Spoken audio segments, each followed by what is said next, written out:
tapi dia mukanya tuh nggak pakai masker. 3 orang pemuda yang diduga merupakan pelajar terekam kamera pengawas sekolah saat menyerang sekolah menengah pertama di Rangkas Bitung, Lebak, Banten menggunakan senjata tajam. Para pelaku datang ke halaman sekolah menggunakan sepeda motor dan terlihat mengacungkan sajam ke dalam sekolah. Tidak ada korban dalam peristiwa ini dan pihak sekolah akan melaporkan ke Polsek Rangkas Bitung. 3 orang remaja yang belum dikenal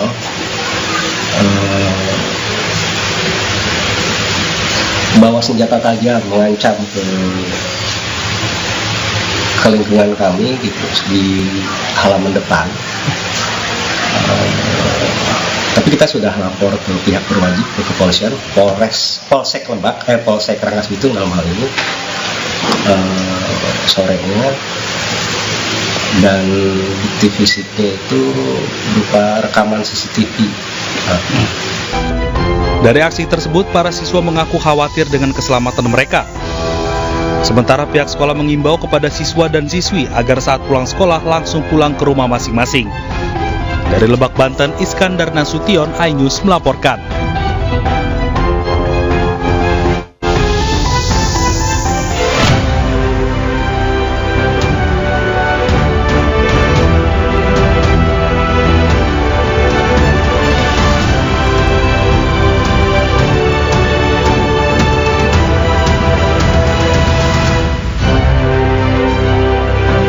Saipul Jamil meronta-ronta menolak ditangkap polisi di tengah jalan dan aksinya viral di media sosial.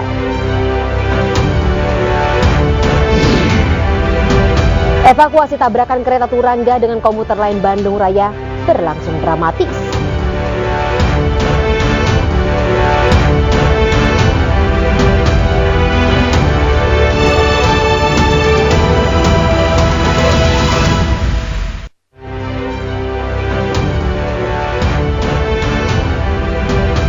Selamat malam pemirsa, sebuah truk trailer jatuh ke dalam saluran air setelah tertabrak truk kontainer di Cilincing, Jakarta Utara, dan akibat insiden ini, supir truk luka-luka dan dilarikan ke rumah sakit. Bersama saya Fani Maniar, Anda menyaksikan iNews Malam selengkapnya.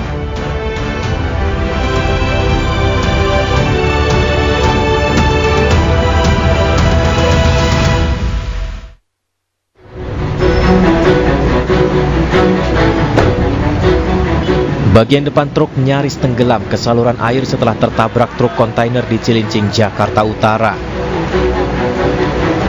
Petugas kepolisian dan suku dinas perhubungan mengerahkan sebuah mobil derek untuk mengevakuasi truk. Namun bobot kendaraan serta medan yang sulit membuat proses evakuasi terhambat. Insiden bermula ketika truk trailer tanpa muatan peti kemas baru saja keluar dari SPBU usai mengisi bahan bakar minyak. Tabrakan tak terhindarkan saat sebuah truk kontainer melaju dari arah Cakung dan menghantam truk trailer. Akibatnya truk kontainer rusak parah dan menyebabkan seorang sopir luka-luka. Yang ditabrak masuk ke kali, yang nabraknya lebuang ke kanan. Oh, berarti tadi dia mau keluar dari SPBU ya Pak? Iya, yang ditabrak. Ada korban nggak sih lagi Pak? Korban kayaknya sih si supir yang nabrak gitu. Setelah proses evakuasi, kedua truk dibawa ke unit kecelakaan Satlantas Wilayah Jakarta Utara untuk kepentingan penyelidikan. Dari Jakarta, Sofyan Firdaus, iNews melaporkan. Sementara itu pemirsa, aksi tak terpuji seorang supir taksi di Bali mengancam turis asing viral di media sosial. Pelaku memaksa penumpang untuk membayar ongkos taksi $50 Amerika. Okay, go to the police. Go to the police. Okay. Go to the police. Okay, go police. 50,000. No. IDR. $50. No. Aksi pemerasan yang dilakukan seorang oknum sopir taksi Bandara Ngurah Rai berhasil direkam oleh 2 korban wisatawan asing. Rekaman video tersebut akhirnya viral di media sosial. Digambarkan pelaku oknum sopir taksi memaksa meminta sejumlah uang sebagai biaya taksi yang ditumpangi 2 warga negara asing tersebut. Namun jumlah yang diminta tidak sesuai dengan kesepakatan. Oknum sopir taksi tersebut tetap memaksa dan sempat menunjukkan senjata tajam. Kedua korban memaksa turun dan berteriak minta tolong. Dari identitas taksi serta wajah pelaku, petugas Polda Bali dan Polresta Denpasar dibantu petugas Polda Jatim menangkap YT 20 tahun di Bandara Juanda, Surabaya saat akan melarikan diri ke Nusa Tenggara Timur. Selain bekerja sama dengan imigrasi, jajaran Polda Bali juga menghimbau kepada korban untuk membuat laporan sehingga proses hukum bisa berjalan. Proses hukum ya? Tanpa laporan bisa diproses hukum berjalan? Ya, karena kejadian begitu bisa saja, cuma kan ada kesulitan, seperti saya bilang tadi kan. Kesulitan nanti karena ini kan kasus pidana, otomatis kan harus ada korban. Selain dijerat dengan pasal pidana tentang pemerasan dan pengancaman, petugas juga menjerat pelaku dengan Undang-Undang Darurat Republik Indonesia tahun 1951 tentang senjata tajam dengan ancaman pidana hingga 10 tahun penjara. Dari Badung, Bali, Bagus Alit, iNews melaporkan. Ya, sementara itu aksi penangkapan pelaku pembunuhan dan pemerkosaan ibu rumah tangga di Banyumas berlangsung dramatis. Pelaku yang sempat kabur ke Yogyakarta akhirnya disergap di jalan.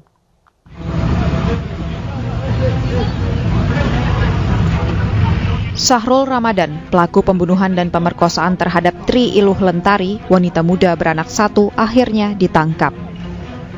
Anggota Satreskrim Polresta Banyumas menyergap sepeda motor pelaku di tengah jalan raya Kalibagor, Banyumas, hingga sempat buat macet arus kendaraan di lokasi kejadian. Diketahui, pelaku dalam perjalanan balik ke Banyumas setelah sempat kabur untuk menghilangkan jejak ke Yogyakarta. Pelaku yang tak sadar kepulangannya sudah diintai polisi, tak berkutik saat proses penangkapan berlangsung. Si pelaku memiliki niat dan rencana untuk memperkosa si korban dan menyiapkan tempat yang sepi, yaitu di TKP, untuk memperkosa dan membunuh si korban. Dan setelah hasil dari pemeriksaan ini betul diakui oleh si pelaku maupun tersangka bahwa peristiwa ini beliau sendiri yang melakukan. Sebelumnya, warga desa Pliken, Banyumas digegerkan dengan penemuan mayat wanita setengah telanjang dan berlumuran darah. Setelah dilakukan autopsi dan olah TKP, pelaku berhasil ditangkap. Dari Banyumas, Jawa Tengah, Saladin Ayubi, iNews melaporkan. Sementara itu pemirsa, 3 orang pria berlagak koboi menyerang seorang pemuda yang tengah berteduh di sebuah studio di Kabupaten Luwu, Sulawesi Selatan.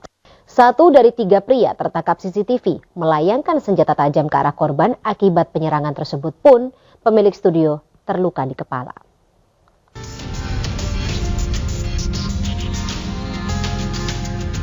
Aksi koboi 3 pria yang mendatangi seorang pemuda dan langsung menganiaya korban menggunakan senjata tajam di depan sebuah studio di Jalan Topoka, Kabupaten Luwu, Sulawesi Selatan, terekam CCTV.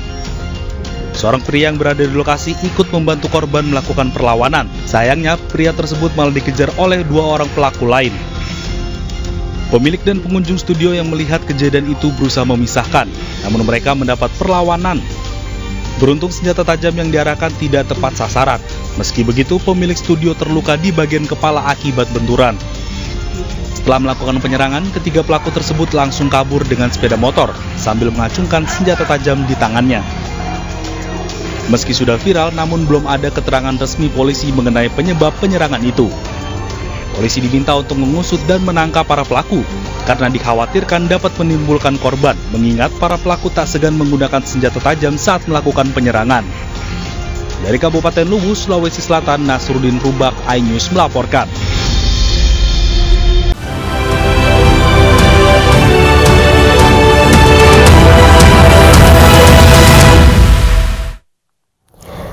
Ya pemirsa, Anda masih bersama kami dalam iNews Malam. Video ditangkapnya artis Saipul Jamil sedang viral di media sosial. Saipul Jamil ditangkap di jalur Transjakarta oleh pihak kepolisian. Saipul Jamil.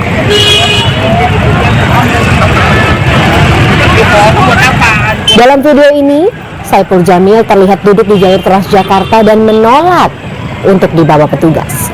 Petugas awalnya mencegat mobil untuk menangkap seseorang yang terlibat kasus narkoba. Dan di waktu bersamaan Saiful Jamil berada di dalam mobil tersebut. Usai penangkapan, pihak kepolisian melakukan tes urin dan berdasarkan informasi hasil tes urin Saiful Jamil negatif narkoba. Sementara hasil tes urin asistennya positif narkoba.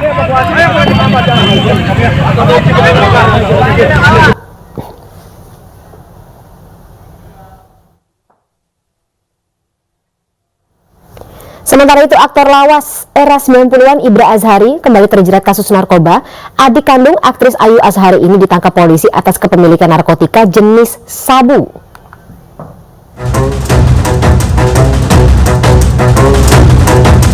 Satuan Narkoba Polres Jakarta Barat menangkap Ibra Azhari di sebuah apartemen di kawasan Tangerang Selatan, Banten. Adik kandung Ayu Azhari ini berada di dalam kamar bersama dengan aktris NN yang pernah berperan sebagai Ayu Sukoco dalam film Warkop DKI Godain Kita Dong. Saat ditangkap, polisi turut menemukan barang bukti 1 paket sabu beserta alat hisap. Penangkapan ini merupakan ke-6 kalinya Ibra Azhari terjerat hukum dalam kasus yang sama. Kami telah mengamankan seorang publik figur berinisial IA dan bersama dengan rekan wanita berinisial NN. Untuk lebih jelasnya nanti akan kami sampaikan pada saat pelaksanaan rilis. Kini Ibra Azhari dan NN masih diperiksa secara intensif di Polres Jakarta Barat. Dari Jakarta, Miftahul Gani, iNews melaporkan. Kita ke informasi lainnya, pemirsa. Evakuasi tabrakan kereta Turangga dengan komuter lain Bandung Raya berlangsung dramatis. Tim gabungan melakukan upaya evakuasi untuk memastikan tidak ada lagi korban yang terjepit di gerbong kereta.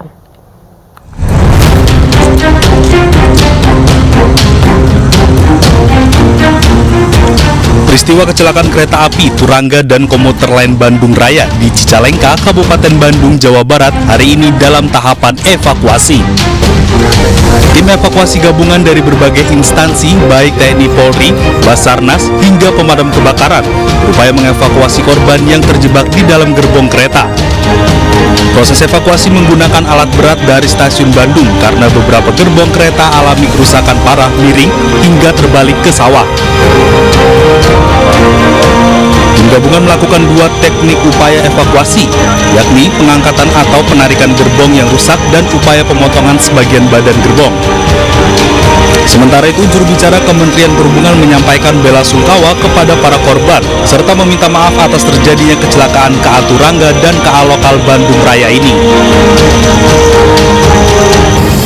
Kementerian Perhubungan menyampaikan rasa prihatin dan duka cita yang mendalam atas terjadinya kecelakaan kereta api di Kecamatan Cikuya, Cicalengka, di Bandung pada lintas Cicalengka Haur Pugur kilometer 181+700 pada tanggal 5 Januari 2024 pukul 6:03. Kami juga menyampaikan permohonan maaf atas terjadinya hal ini dan tentunya juga mengganggu layanan perkereta apian khususnya di Jawa Barat.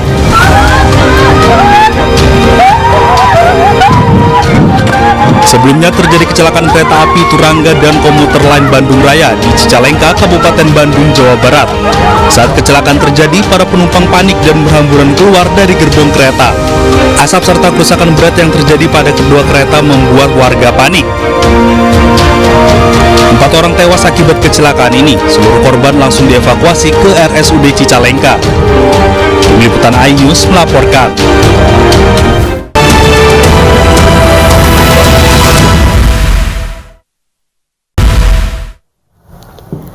Pemirsa, sejumlah wilayah di Jakarta terendam banjir, tak terkecuali permukiman warga di Kebon Pala, Kampung Melayu, Jatinegara, Jakarta Timur.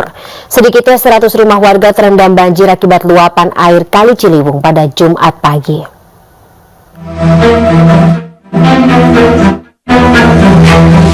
Banjir kembali merendam permukiman warga di Kebon Pala, Kampung Melayu, Jatinegara, Jakarta Timur.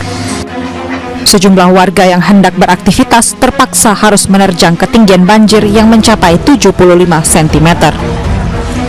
Kawasan ini kembali terendam banjir akibat meluapnya air dari Kali Ciliwung setelah bendungan Katulampa, Bogor, Jawa Barat berstatus siaga 3. Imbasnya, sedikitnya 100 rumah warga yang tersebar di RT 13 RW 5 terendam banjir. Sejumlah warga pun memilih bertahan di lantai 2 rumah masing-masing sambil menunggu banjir surut. Ini udah apa disuruh tadi? Banjir dalam berapa meter? Dalam ya sepaha. Wow, nggak terlalu itu. Enggak, paling di atas. Jam berapa dimulai tadi? Jam berapa banjir? 2 katanya. Dari Bogor atau mana? Nggak tahu dia, kurang tahu ya. Dari Bogor kali, bukan di Bogor. Sejauh ini, proyek sodetan Kali Ciliwung yang bertujuan mengurangi banjir belum sepenuhnya berdampak pada warga yang berada di bantaran kali. Sejumlah kawasan di Jakarta juga terendam banjir akibat tingginya intensitas hujan lokal. Dari Jakarta, Rio Manik, iNews melaporkan.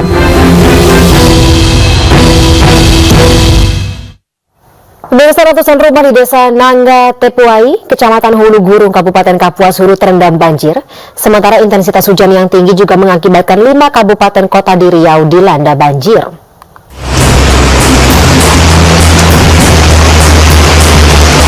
Ratusan rumah di Desa Nangga Tepuai, Kecamatan Hulu Gurung, Kabupaten Kapuas Hulu terendam banjir. Banjir dipicu meluapnya 2 sungai di wilayah tersebut, yaitu Sungai Tepuai dan juga Sungai Embau. Data sementara dari BPBD Kabupaten Kapuas Hulu, sekitar 900 jiwa terdampak banjir di Desa Nangga Tepuai. Ada 6 desa, diantaranya Desa Nangga Tepuai, Desa Kelakar, Desa Mugung, Desa Sejahtera Mandiri, Desa Kaya Mandiri, dan Desa Landau. Kepada masyarakat untuk tetap waspada dan segera mengevakuasi diri apabila banjir sudah merendam rumah sehingga tidak bisa Ketinggian air bervariasi antara 1,5 meter hingga 2 meter. Selain itu, fasilitas umum seperti sekolah dan juga kantor camat ikut terendam banjir. Selain merendam ratusan rumah warga di Desa Nangga Tepuai, banjir juga merendam 5 kabupaten kota di Riau. Kabupaten yang terendam banjir yakni Kabupaten Rokan Hulu, Kampar, Pelalawan, Kuantan Singingi, dan juga Kabupaten Indragiri Hulu. BPBD Riau mencatat lebih dari 17.000 kepala keluarga terdampak banjir. Sementara itu, menurut Kabid Kedaruratan BPBD Riau, Jim Gafur, sembako dan juga perahu sangat dibutuhkan untuk evakuasi dan juga distribusi bantuan, mengingat banyaknya akses jalan yang terputus. Ya memang ada beberapa kebutuhan mendesak seperti sembako dan juga minum bersih dan juga perahu ya untuk evakuasi atau mendistribusi. Saat ini banjir masih melanda 3 kabupaten, yakni Pelalawan, Kampar, dan juga Kuantan Singingi. Tim Liputan iNews melaporkan. Sementara itu, pemirsa, diguyur hujan deras tebing Gunung Anaga di Purwakarta, Jawa Barat longsor. Akibatnya sejumlah bangunan rusak dan puluhan warga mengungsi.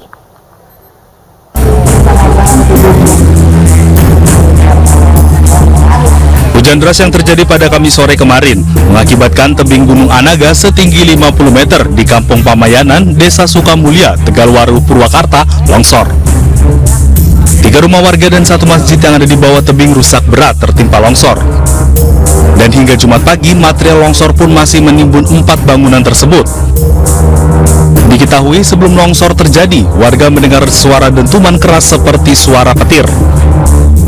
Disangka malam-malam itu ada petir, ada kapal katanya. Lalu nggak lama kemudian langsung, wah ini mah batu dari gunung. Siap. Orang-orang pada nangis. Nenek saya kan itu rumah yang Dekat siapa? Yang terdekat, yang sekarang hanyut. Nah, tertimpa itu batu. Hingga kini petugas BPBD Purwakarta masih mendata rumah warga yang rusak serta menyediakan tempat pengungsian warga. Dari Purwakarta, Jawa Barat, Irwan Saputra, iNews melaporkan. Ya pemirsa, pasangan Capres dan Cawapres nomor urut 3 Ganjar Pranowo Mahfud MD kompak melakukan kunjungan silaturahmi.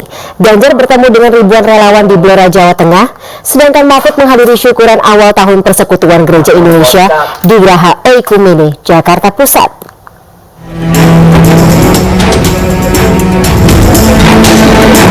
Calon Presiden nomor urut 3 Ganjar Pranowo menggelar pertemuan dengan ribuan relawan di posko pemenangan relawan Ganjar Bersatu di Blora, Jawa Tengah.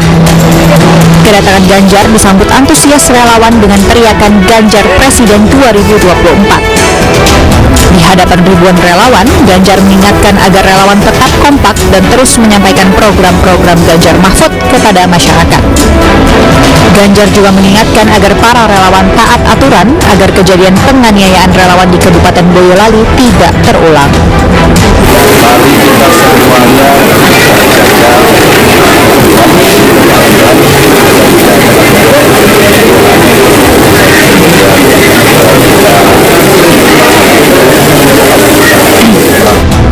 Sementara itu, kedatangan Mahfud MD di Graha Oikumene, Jakarta Pusat disambut Ketua Umum Partai Perindo, Haritanu Sudibyo.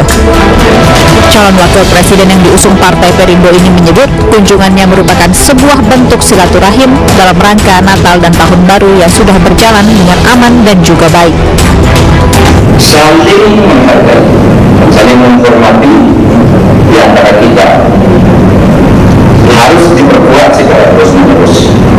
Rasa persatuan dan persaudaraan harus terus diperkokoh. Kebersamaan dalam kebenekaan harus ditentukan. Dengan demikian kita akan terhindar dari rasa curiga, apalagi sampai membenci. Curiga saja tidak boleh, apalagi membenci. Mahfud menekankan yang terpenting saat ini bukan hanya soal toleransi yang diperlukan, tetapi akseptasi kerjasama untuk lebih maju bersama. Tim Liputan iNews melaporkan.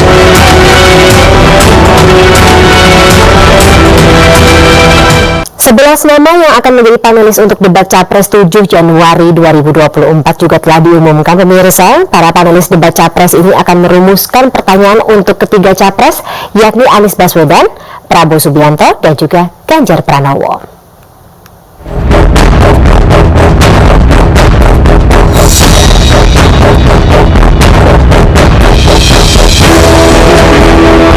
Debat ketiga akan dimulai pada minggu ini. Tema yang akan diangkat adalah pertahanan, keamanan, hubungan internasional, dan geopolitik. Deretan nama-nama panelis telah diumumkan oleh Komisi Pemilihan Umum. Para panelis debat Capres akan merumuskan pertanyaan-pertanyaan untuk ketiga Capres, yakni Anies Baswedan, Prabowo Subianto, dan Ganjar Pranowo.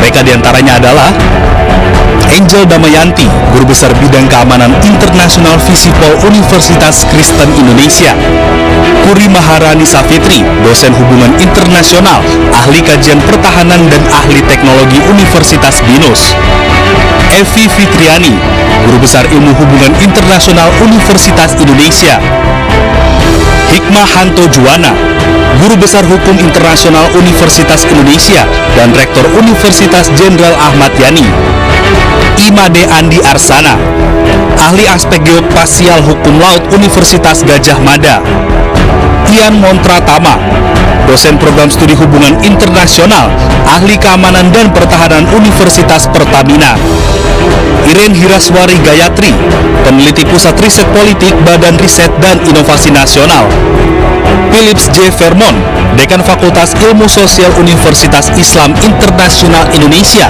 dan Senior Fellow CSIS; Erwidia Setiabudi Sumadinata, Guru Besar Bidang Keamanan Global Universitas Pajajaran; Kusnanto Anggoro, Pakar Keamanan Universitas Pertahanan; Laksamana TNI Purnawirawan Marsetio, Kepala Staf Angkatan Laut 2013-2014 dan Ketua Dewan Guru Besar Universitas Pertahanan.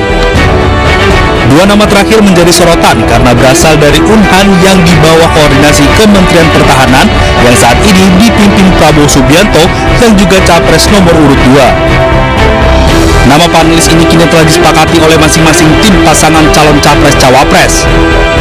Para panelis akan menjalani masa karantina sehingga daftar pertanyaan tak bocor sebelum debat dimulai. Tim Liputan iNews melaporkan. Jadi saya saksikan debat Capres di iNews Minggu 7 Januari 2024 pukul 16 sore. Dan informasi sekaligus penutup jumpa kita dalam iNews malam hari ini. Mewakili kerabat kerja yang bertugas, saya Fali Manir pamit undur diri. Terima kasih, sampai jumpa, selamat malam.